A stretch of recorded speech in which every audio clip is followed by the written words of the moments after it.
La reine est là. Elle est juste là, on a de la chance. Donc je vais la marquer, parce qu'elle n'est pas encore marquée.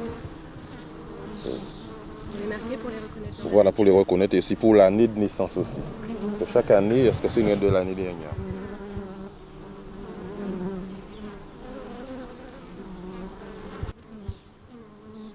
Il va commencer à avoir des petits boutons.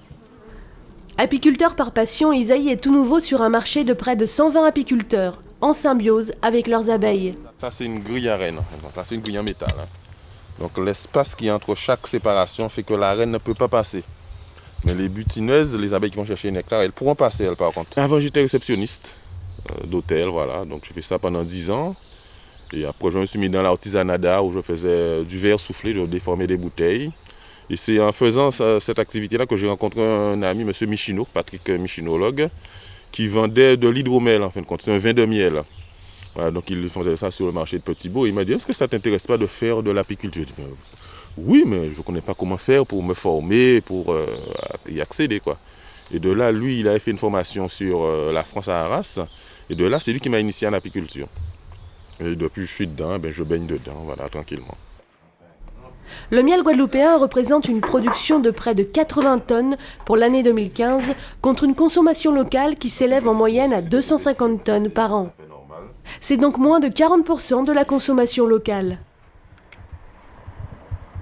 Tributaire des conditions climatiques et de la floraison des arbres et des fleurs, la dernière sécheresse a fragilisé la filière miel. Ça a impacté énormément et sur la production de miel et sur les pertes de colonies aussi. Parce qu'on n'a jamais connu une sécheresse depuis 1952. Et ce qui fait que si on prend l'exemple du tendre caillou qui aime beaucoup tout ce qui est sécheresse, qui doit être stressé pour pouvoir fleurir, il y a eu tellement de sécheresse qu'elle n'a pas fleuri cette plante-là. Donc, et après ça a créé un déséquilibre pas possible. Les abeilles étaient en carence, donc il y a eu beaucoup de pertes de colonies. L'important pour Isaïe, c'est d'avoir un miel de qualité et de vivre avec la nature. Voilà, il faut aimer la ruche, être dedans, voilà, comprendre le travail que les abeilles font, parce que c'est un travail particulier. Les abeilles ne travaillent en général pour les générations futures systématiquement. Voilà, parce qu'elles ne vivent pas longtemps. Une abeille vit quoi, en moyenne 45 jours. Donc, mais tout ce qu'elle va stocker, ce sera pour les abeilles de la génération future, ainsi de suite. Néanmoins, l'apiculture, les abeilles qui ont 65 millions d'années, nous les êtres humains, on en a 3 millions. Donc j'ai l'impression qu'en préservant les abeilles, je fais quelque chose pour la planète. Alors, là, sur la porte, ouais, déjà, il y a déjà une petite nuance. Ouais, là, c'est beaucoup plus foncé que là. Voilà, et au niveau des saveurs aussi, c'est jamais pareil.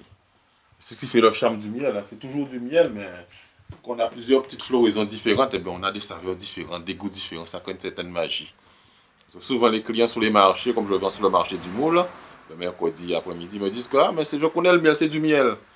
Mais quand je leur fais goûter à deux, ils me disent mais c'est pas possible qu'il y ait autant de différence entre les goûts. Eh bien oui, c'est ça, c'est la magie. La magie de la nature.